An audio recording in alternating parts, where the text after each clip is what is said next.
So here's the thing. We all face failure at some point, right? But what separates those who rise again is what they learn from that failure. An entrepreneur and real estate mogul, Ari Rastegar, knows this all firsthand. In his best-selling book, The Gift of Failure, he shares hard-earned lessons he's experienced throughout his life, and he joins us this morning. So good morning to you, Ari. Good morning. My first question to you is, what don't you do? I'm reading here, you're an entrepreneur, an investor, real estate mogul, as well as the founder and CEO of your own company, Rastegar Capital.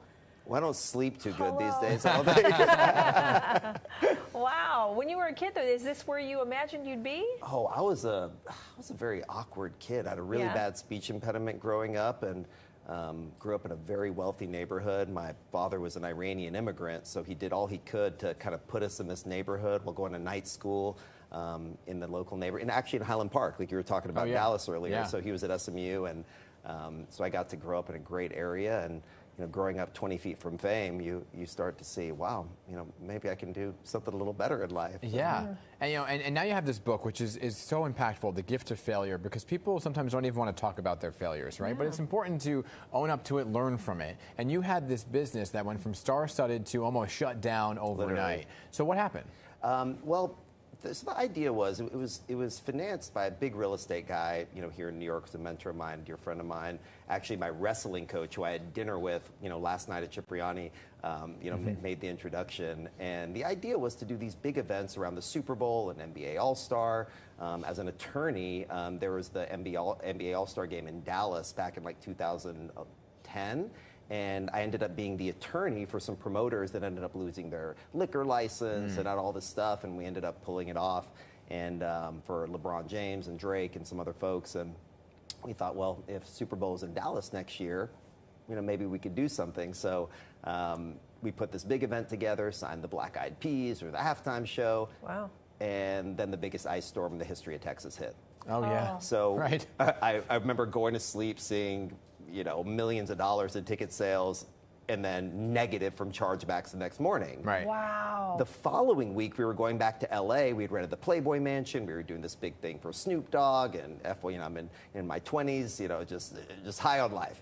And we get there, and the night before the event, I'm watching the news, and it says Legionnaire's disease breaks out of the Playboy.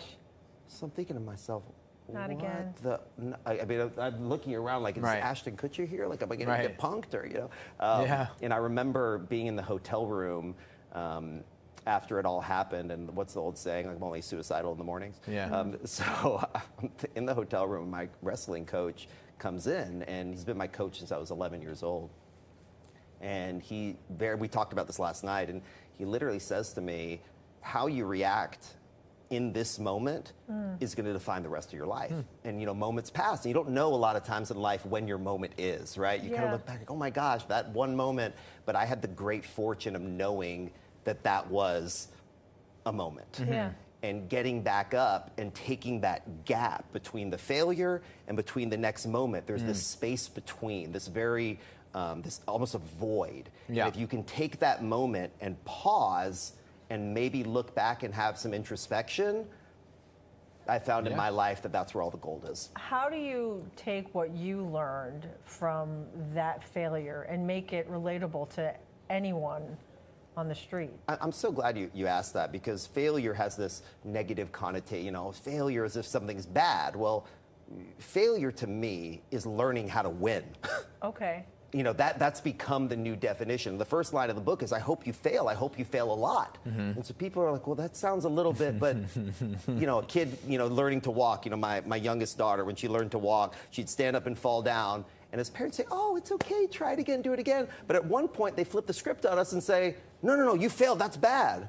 Yeah. But our whole life is built on trial. There's hot, there's cold, there's night.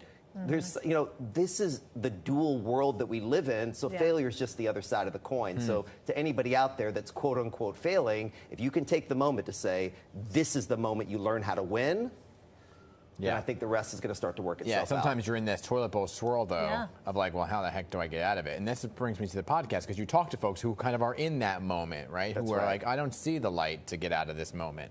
And I don't want to see the positive and the failure right now. So what have you learned from other people's stories in the podcast? It's a great point. So I learned really a technique. I was very fortunate to learn from a couple great minds early in my career, tools to deal with these things. Yeah. One of them is meditation, and that word has become, very loosely used in a lot of ways. I've done transcendental meditation for over a decade. Ray Dalio actually told me about it at a conference. I went and saw him, and I was sitting front row, and I was like, what's the one thing that I could learn? And whatever. He's like, learn how to meditate.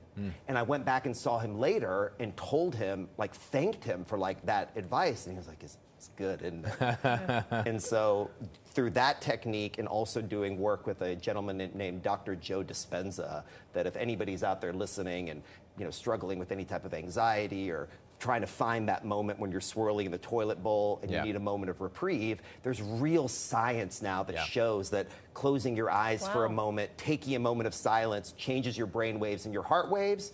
Then you can make a decision that's more based in something that's more heart-centered or even mind-centered, and not within this frenetic energy that happens when we think we failed. Right. Unfortunately, we've run out of time, but real quickly, do you write about that in your book? Yeah, I do. Okay. I do. And other tips? Is that what's... Yeah, there's a lot of other books in there that I mentioned that are much better than mine. No, so if I were you, I would go to the back of the book and read their suggested reading list, read those first, and you probably don't need mine. Stop it. Ari, great to meet you. Meet you too. Thanks so much Good for stuff. coming in. And his book, Gift of Failure, which we write here, is available everywhere books are sold.